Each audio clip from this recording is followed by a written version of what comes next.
How's it going? Welcome back to Dylan Pickups blog. Today we're going to talk about tuning stability. So stay tuned. So the other day this reverend came in to the shop for a new set of P90s, 3 new P90s. And it's got a Wilkinson Tremolo on it, and so I've been playing it a little bit kind of ahead of time, just trying to get a feel for what what I'm going to do with it and stuff. And I got to thinking, after all the string tension conversation the other day, we should talk about tuning stability, because how can one guy, like the guy who plays this guitar, use the heck out of a tremolo and not have any tuning problems, and another guy says, I'm going to throw a block in there because I cannot stand messing with it because it always is going out of tune on me. So what is the difference? Why can one guy use the heck out of one and one guy be frustrated? So we're going to talk about that. I'm going to show you a couple of different guitar designs today. We'll probably do some work on the bench, maybe a little on the whiteboard. So let's check this thing out, and I'll show you a couple of things about it.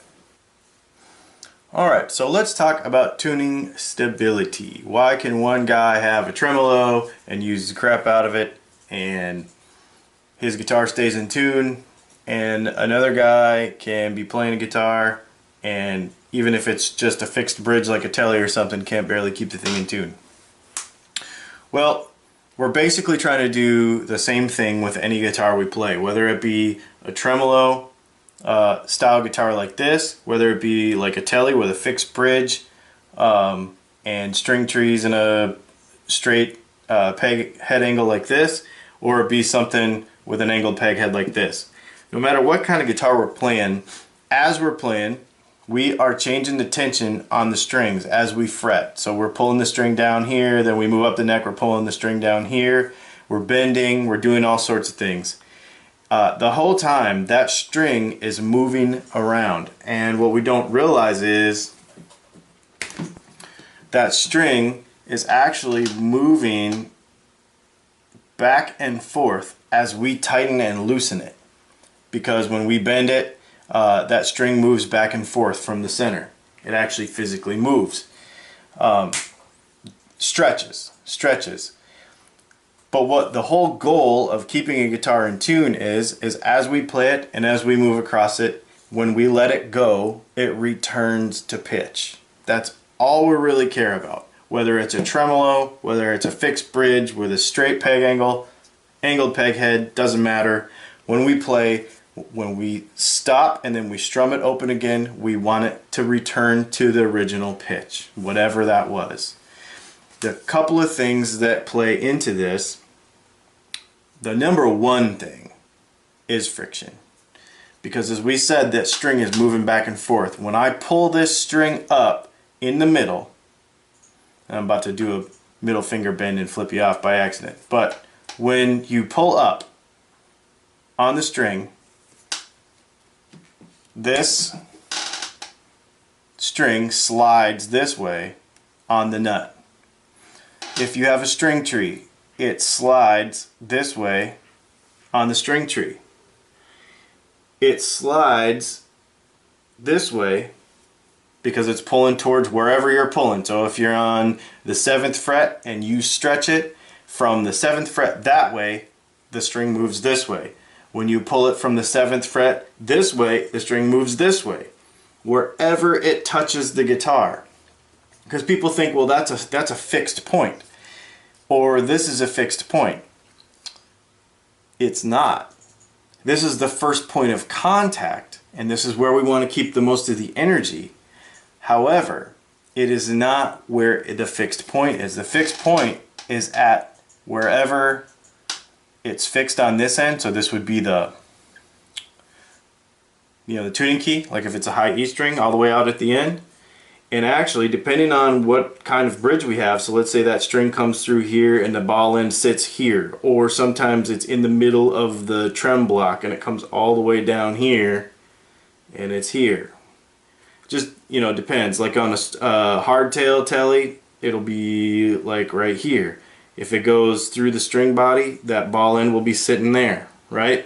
So depending on the guitar design, but doesn't matter. The fixed point is wherever the ball end is and wherever the tuning key fixes the string.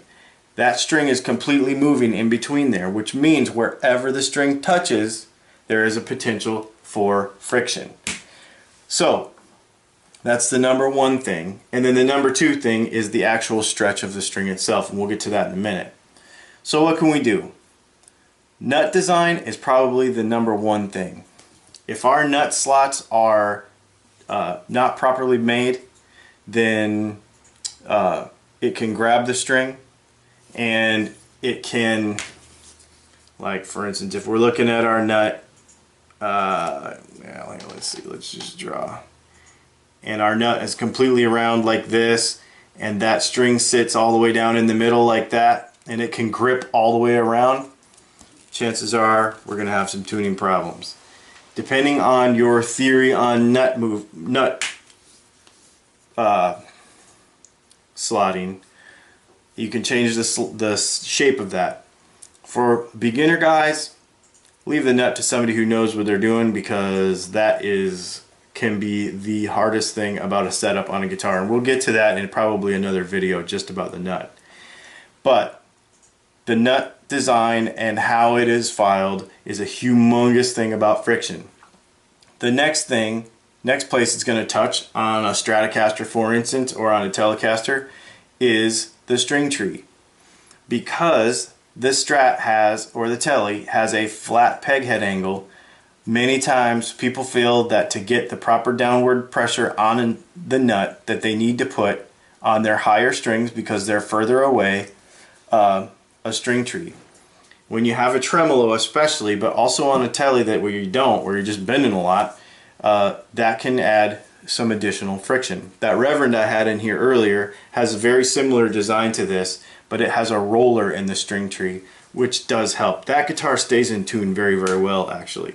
One of the other things that makes that Reverend stay in tune, besides that roller string tree, is a couple things. The tremolo design is a 2-pin design that with a blade on it that basically makes it to where the tremolo can really, really move without any friction at all, because it's riding on a blade. The other thing is that it has a tusk nut in it. There are a few different nut materials. Bone, plastic in a lower price guitar, tusk, which is almost like it's got like a Teflon kind of feel to it, and then some people use brass. Brass is really, really grippy if you don't do it right. If you don't do brass right, it will not stay in tune very well, because it can have burrs on it and stuff and be very, very grippy. Tusk is awesome for tremolos. It is not as hard though, and so people don't like how it sounds because of the attack difference. So anyway, so nut material, nut design, string tree, friction, okay, and the tremolo. So here's the thing, if you have all this stuff set up, and of course if your tremolo is adjusted properly, you should be able to use that tremolo how you want it, and when you are done playing, if you strum that chord and you've got a couple of strings out, you really should be able to just give that a pop, just a quick pop like that, and that should equalize the tension across the nut and everywhere and kind of bring everything back to normal, and you should be able to play that guitar in tune. If it does not happen, it's not because you can't do it. It's because this nut probably needs to be reshaped a little bit, refiled a little bit, or the material needs to be changed. Probably a proper filing is probably the first thing. Also, if you can't get it to return to pitch on your B strings, try a roller string tree. Personally, I don't use string trees at all on any of my guitars.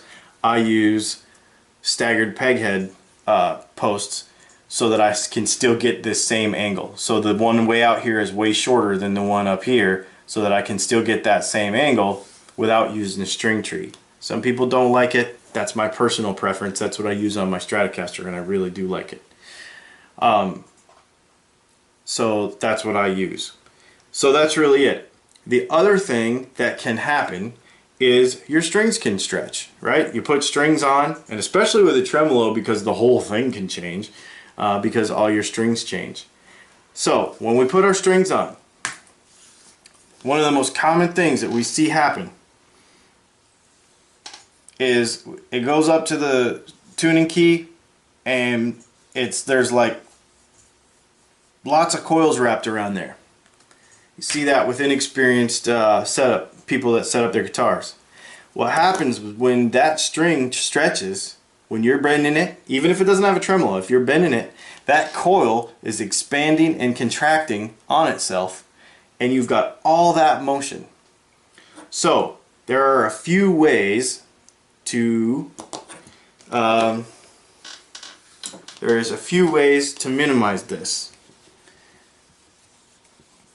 We use locking tuners on all of our builds when we build guitars. So basically the string just goes through the hole and there's a lock in there, and you don't have to have a bunch of winds on the string, and so it's direct. There's something that a couple of guys do that I really like, and I do this on my acoustic guitars, and anytime I don't use string trees, is here it is. The string comes through and it goes out the other side, and what I do is I actually put a little bit of slack in here, and then I grab the string and I do it to where it's sort of like a Z, like this. So it's hard to explain without actually showing you, but I take the string when it's got slack in it and I put it like a Z in it like that, and then when I tighten up the string, it's actually locked in there. And you want between no less than 2 and probably no more than 4 wraps around there, and so that you can get a proper lock on the string. If you get less than 2, that thing can slip in there. If you get more than 4, then you have that coil problem that we talked about, and every time you bend, you're expanding and contracting that coil, and you're unnecessarily moving when you don't really need to move. And there is also string stretch when you put your strings on. I'm going to grab a guitar and I'm going to show you what I do so that when I put new strings on, I can really minimize this. Alright, so when I put strings on a guitar, the first thing I do is this guitar already has strings on it, but I just want to kind of demonstrate one thing. I string it up first. This has locking tuners on it, makes it super easy. And then I tune it to pitch. So it's basically to pitch. And then the next thing I do is fret on the first fret, okay? And then I take the string like this with one finger and a thumb, and I start at one end and I go like this, all the way down, like that. And I do it a little harder than that, but this string has been stretched already because it's been on the guitar. And then I give it a pull up like this.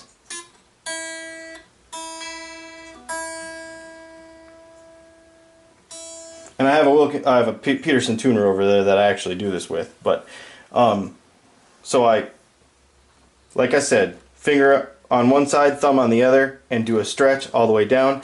Put your thumb on the first fret. If you don't do that, you put a lot of tension on your nut and also on your peg head post, so that you end up, giving it undue wear, and you don't want to break out the end of your nut or whatever either. So fret on the string, do this, give it a tug, same thing, go down the other way, and you'll find after you do that it could be like a whole step down, half a step to a whole step down, and then you end up tuning it back up, and it'll probably stay pretty stable from that point. So I hope this helps a little bit, just talking about some things with tuning stability. Friction at all your friction points. You can use some graphite lube, that works really well every time you string your guitar. And make sure everything is clean, make sure you don't have dust and junk all in your bridge, all that kind of stuff. Cleanliness is good too, but friction out of here, and then friction at your bridge. And even with the tremolo, you should have to where you can just strum that, and if it's a little bit off, give it a pop on your tremolo, and it should equal back out. If not, you can do some stuff in your setup to fix that, like we talked about, and you should have good tuning stability. There is no reason why a guitar shouldn't have good tuning stability if the nut is a good quality and if the setup is done correctly. We will talk specifically about the order in which to do a setup on a guitar, but we wanted to talk about tuning stability today. If you have any questions or you want to add anything to our discussions, please let us know. This has been Dylan with Dylan Pickups Blog, and we will see you next time.